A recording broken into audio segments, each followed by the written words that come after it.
The rain was coming down in sheets as I stared out the window of my Seattle apartment. Barnaby, a 43-year-old architect, felt as gray and dismal as the sky. My life, once a vibrant tapestry of love and shared dreams, had unraveled into a threadbare mess. It had all started subtly, almost imperceptibly, a gradual shift in the atmosphere of my marriage to Rowena. Rowena was a talented graphic designer, a creative soul with a fiery spirit. We had met at an art exhibition 10 years ago, her laughter as bright as the colorful canvases around us. I was immediately captivated. We married 2 years later, our vows exchanged under the golden California sun. Life was good. We built a comfortable life in Seattle, a city we both loved. We hosted dinner parties, hiked in the nearby mountains, and spent cozy evenings curled up with books. Or at least, that's how I remembered it.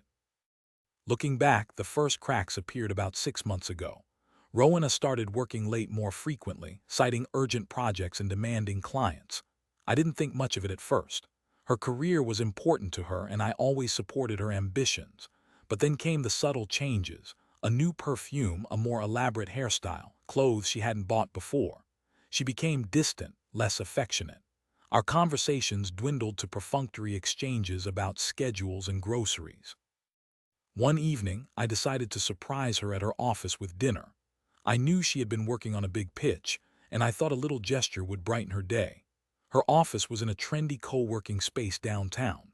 As I approached the door, I saw her car parked outside. Good, she's still here, I thought. But as I got closer, I noticed another car parked beside hers, a sleek black sedan I didn't recognize.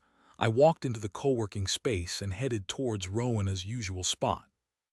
The office was dimly lit, most of the desks empty. I found her sitting at her desk, but she wasn't alone. A man was leaning over her, his hand resting on her arm. They were laughing, their faces close. It wasn't just a friendly interaction. There was an undeniable intimacy in their body language. My heart hammered in my chest. I couldn't hear what they were saying, but the scene before me spoke volumes. I felt a wave of nausea wash over me, a cold dread creeping into my bones. I stood there frozen for what felt like an eternity before finally turning and walking away. I couldn't confront her, not then. The shock was too great, the betrayal too raw. I drove home in a daze, the city lights blurring through my tears. I couldn't shake the image of Rowena and that man, their laughter echoing in my mind. I spent the rest of the night pacing the apartment, replaying every moment of our relationship, searching for clues I had missed. Had I been blind? Had she been unhappy for a long time? What had I done wrong? The next morning, Rowena came home as if nothing had happened. "Long night," she said, yawning and heading straight for the bedroom. I watched her go, my stomach churning. I couldn't pretend any longer. I had to know the truth. "Rowena, we need to talk," I said, my voice trembling. She turned to me, her expression wary. "About what?" "About last night. About the man in your office." Her face paled. "What are you talking about?" she stammered. "I saw you, Rowena. I saw you with him." She hesitated for a moment, then her facade crumbled. "Barnaby, I can explain," she said, her voice barely a whisper. "Explain what?" "Explain how you've been lying to me for months. Explain how you've been betraying my trust." "It's not like that," she said, her eyes filling with tears. "It just happened. It was a mistake." "A mistake? Is that what you call it? A mistake you've been making repeatedly behind my back?" She didn't answer. She couldn't. The truth was written all over her face. "Who is he, Rowena?" I asked, my voice laced with bitterness. "His name is Oberon." "He's a client," she mumbled. "A client. That's convenient. So you're sleeping with your client now?" "It's more complicated than that," she said, her voice rising in desperation. "How could it be more complicated? You're married, Rowena. You made a commitment to me." I know," she sobbed. "I'm so sorry, Barnaby. I never meant to hurt you, but you did hurt me, Rowena. You shattered my heart. You destroyed everything we built together." She sank to the floor, weeping. I stood there numb, watching her fall apart. I should have felt something, anger perhaps, or satisfaction. But all I felt was emptiness, a profound sense of loss. "I want you to leave," I said, my voice devoid of emotion. She looked up at me, her eyes wide with shock. "What?" "I want you to pack your things and leave. I can't be with you anymore. I can't trust you." She didn't argue. She knew she had crossed a line that couldn't be uncrossed. She slowly got to her feet and walked towards the bedroom, her shoulders slumped in defeat. I watched her go, my heart aching. I never thought our love story would end like this in a storm of tears and broken promises. I thought we were different. I thought we were stronger, but I was wrong. So very wrong. Rowena moved out the next day. The apartment felt eerily silent without her presence. Her clothes were gone, her books were gone, her laughter was gone. All that remained were memories, ghosts of a happier past that haunted every corner of the room.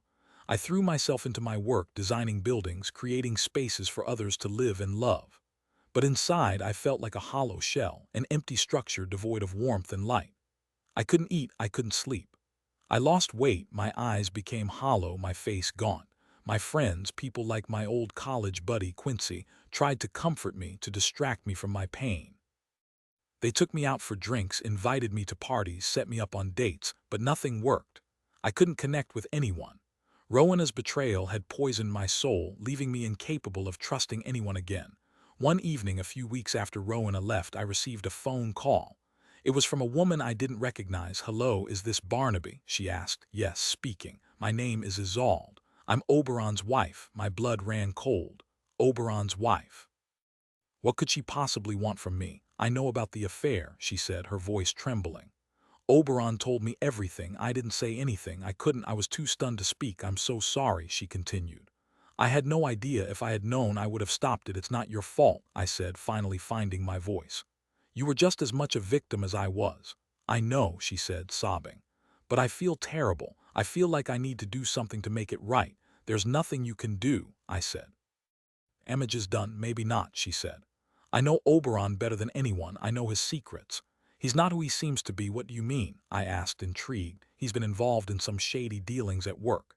He's been embezzling money, falsifying documents. I have proof." My mind raced. Could this be true? Could Oberon be even worse than I thought? "Why are you telling me this?" I asked. "Because I want to help you," she said. "I want to expose him for who he really is. He deserves to be punished." I hesitated for a moment. Was this a trap? Was Isolde playing me?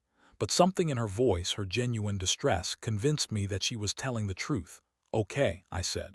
"I'm listening." Isolde proceeded to tell me everything she knew about Oberon's illegal activities. She provided me with documents, emails, and financial records that proved his guilt. It was a treasure trove of incriminating evidence. I couldn't believe what I was hearing. Oberon wasn't just an adulterer, he was a criminal. He had been living a double life, deceiving everyone around him. I decided to take action. I contacted a lawyer and presented him with the evidence Isolde had given me. He was impressed. He said we had a strong case and that we could bring Oberon down. We filed a lawsuit against Oberon, accusing him of fraud, embezzlement, and breach of contract. The news spread like wildfire. Oberon's reputation was ruined. His career was over. He was facing years in prison. Rowena was devastated. She had no idea that Oberon was a criminal. She had been blinded by his charm, his charisma, his lies. She called me, begging for forgiveness. She said she regretted everything she had done and that she wanted to come back. But I couldn't forgive her. The trust was gone. The love was gone. All that remained was a deep sense of betrayal. I told her it was over. I told her I never wanted to see her again. Oberon was eventually arrested and charged with multiple counts of fraud and embezzlement. He pleaded guilty and was sentenced to 5 years in prison. Isolde and I became friends. We bonded over our shared experience of being betrayed by Oberon. We found solace in each other's company, a sense of understanding that no one else could provide. I never remarried. I never found love again. But I did find peace. I learned that forgiveness is possible, even in the face of the deepest betrayal. I learned that life goes on, even after your heart is broken. And I learned that sometimes the greatest revenge is simply moving on and building a better life for yourself. Years later, I saw Rowena again. She was working as a waitress in a small diner. She looked tired and worn, her beauty faded. She saw me too, but she didn't say anything. She just looked away, her eyes filled with shame. I felt a pang of sympathy for her. She had made her choices, and she was now living with the consequences. I didn't hate her anymore. I just felt sad for her. As I walked away, I realized that I had finally let go of the past. I had forgiven Rowena and I had forgiven myself. I was free. The rain had stopped and the sun was beginning to peek through the clouds. The sky was a brilliant blue, a symbol of hope and new beginnings. I smiled, a genuine smile that reached my eyes. Life was good again, not perfect but good, and that was enough.